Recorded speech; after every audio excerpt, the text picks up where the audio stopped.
Much of the human form in those ancient times described in the preceding chapters differed from the form of present-day man.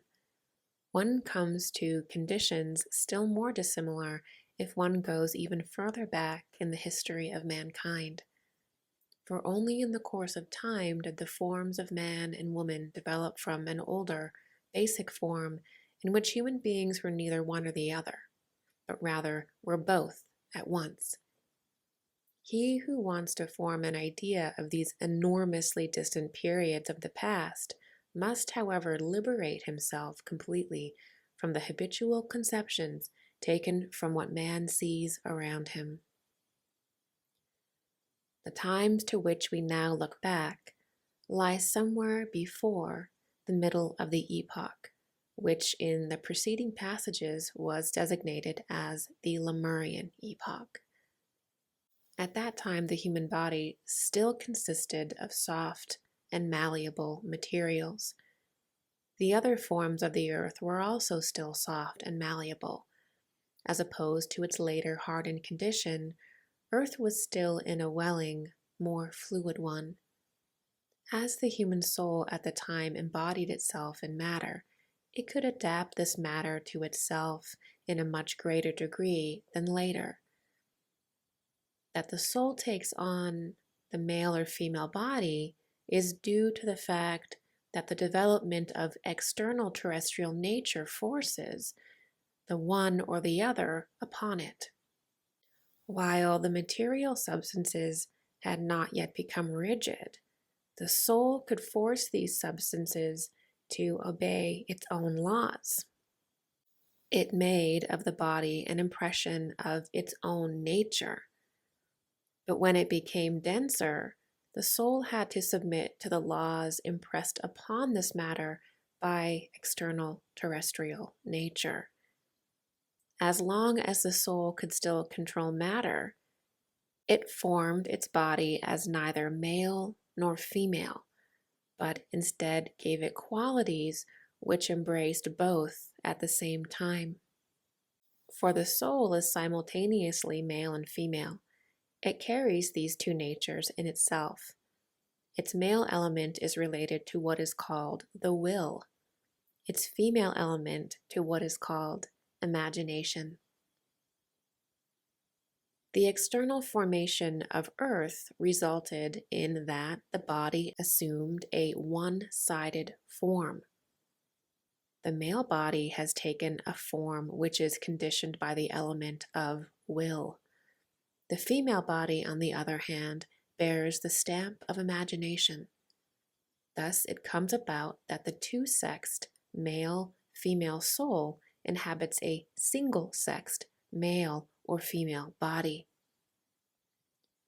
In the course of development, the body had taken a form determined by the external terrestrial forces, so that it was no longer possible for the soul to pour its whole inner energy into this body. The soul had to retain something of this energy within itself and could let only a part of it flow into the physical body. If one continues with the Akasha Chronicle, the following becomes apparent. In an ancient period, human forms appear before us which are soft, malleable, and quite different from later ones. They still carry the nature of man and woman within themselves to an equal degree. In the course of time, the material substances become denser. The human body appears in two forms, one of which begins to resemble the subsequent shape of man, and the other that of woman. When this difference had not yet appeared, every human being could produce another human being out of himself. Impregnation was not an external process, but something which took place inside of the human body itself. By becoming male or female, the body lost this possibility of self-impregnation. It had to act together with another body in order to produce a new human being. The division into sexes takes place when the earth enters a certain stage of its densification. The density of matter inhibits a portion of the force of reproduction. That portion of this force, which is still active, needs external complementation through the opposite force of another human being. The soul, however, must retain a portion of its earlier energy within itself, in man as well as in woman. It cannot use this portion in the physical external world. This portion of energy is now directed towards the interior of man.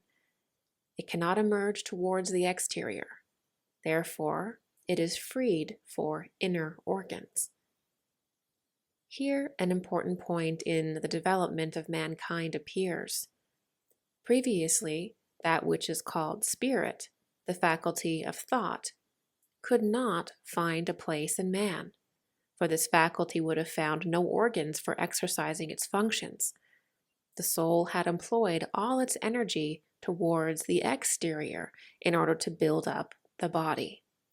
But now, the energy of the soul, which finds no external employment, no external embodiment, can become associated with the spiritual energy. And through this association, those organs are developed in the body, which later make of man a thinking being. Thus, man could use a portion of the energy which was previously employed for the production of beings like himself in order to perfect his own nature. The force by which mankind forms a thinking brain for itself is the same by which man impregnated himself in ancient times. The price of thought is single-sexedness.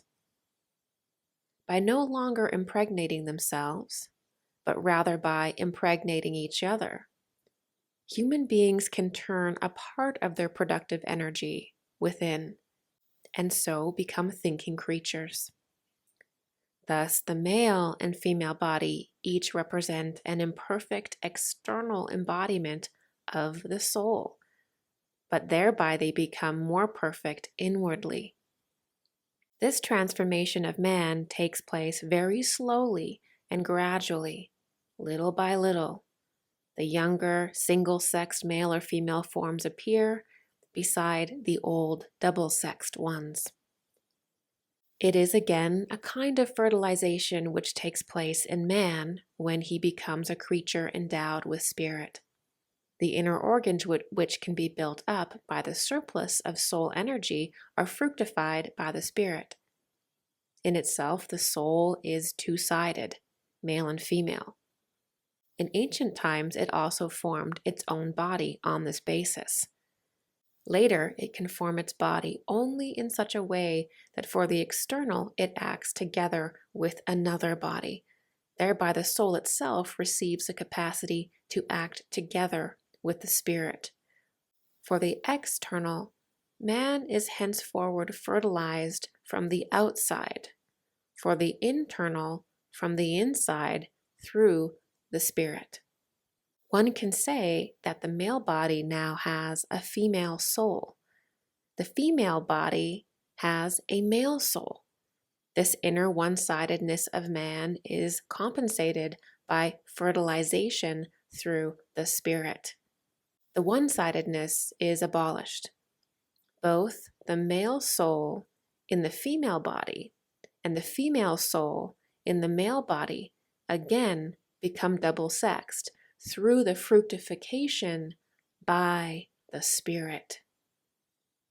Thus, man and woman are different in their external form. Internally, their spiritual one-sidedness is rounded out to a harmonious whole. Internally, spirit and soul are fused into one unit. Upon the male soul in women, the action of the spirit is female, and thus renders it male-female.